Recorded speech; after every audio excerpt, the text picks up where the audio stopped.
Hi hello வணக்கம் அன்பு நண்பர்களே, அனைவருக்கும் வணக்கம். இன்னைக்கு நம்ம இந்த வீடியோல எதை பற்றி பார்க்க போறோம் அப்படின்னு பாத்தீங்கன்னா, போக்குவரத்து கழகத்துல டிரைவர் தனியாகவும் கண்டக்டர் தனியாகவும் எடுக்கிறதுக்கு சில முக்கிய தகவல்கள் வெளியாகி இருக்கு. இது குறித்து இந்த வீடியோல பார்க்கலாம். நம்முடைய சேனல்ல முதல் முறையா பாக்குறீங்கன்னா மறக்காம சப்ஸ்கிரைப் அண்ட் பெல்ல கிளிக் பண்ணி வச்சுக்கோங்க. வாங்க வீடியோக்குள்ள போகலாம். சோ வீடியோட இறுதியில ஒரு முக்கியமான விஷயம் சொல்லியிருக்கேன். சோ வீடியோ ஸ்கிப் பண்ணாம பாருங்க. தமிழக அரசு போக்குவரத்து கழகத்துல இனி டிரைவர் தனியாகவும் கண்டக்டர் தனியாகவும் எடுக்கலாம் அப்படின்ற சில முக்கிய பேச்சுவார்த்தை தற்சமயம் போயிட்டு இருக்கு. அப்படின்றதுனால விரைவில் பாத்தீங்கன்னா டிரைவர் தனி கண்டக்டர் தனி என்ற அறிவிப்பை அரசு வெளியிடும் அப்படின்றத நிச்சயமா எதிர்பார்க்கலாங்க. அது மட்டுமே இல்லாம 21ஆம் தேதி போக்குவரத்து கழகத்துல அப்ளிகேஷன்ஸ் எல்லாமே முடிவடை நிலையில தேதிகளை எக்ஸ்டெண்ட் பண்ணலாம் அப்படின்ற அளவுக்கு யோசிச்சு இருக்காங்க. சோ போக்குவரத்து கழகத்துல இன்னும் ஒரு 15 தினங்கள் எக்ஸ்டெண்ட் பண்றதுக்கும் நிறைய வாய்ப்புகள் இருக்கு. இது குறித்து பாத்தீங்கன்னா சில அப்டேட் இன்னும் சற்று நேரத்துல நமக்கு கிடைத்த விடுங்க.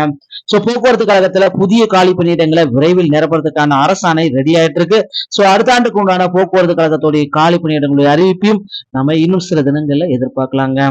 தமிழக அரசு டிடிசி முறைக்கு விரைவில் தடை விதிக்க இருக்கு. இது குறித்து விரைவில் நம்ம பார்க்கலாம். தகவல் உங்களுக்கு பிடித்திருந்தால் நம்முடைய சேனலோட இணைந்தீர்கள். மீண்டும் ஒரு நல்ல தகவலோட நான் உங்களை சந்திக்கிறேன். நன்றி, வணக்கம்.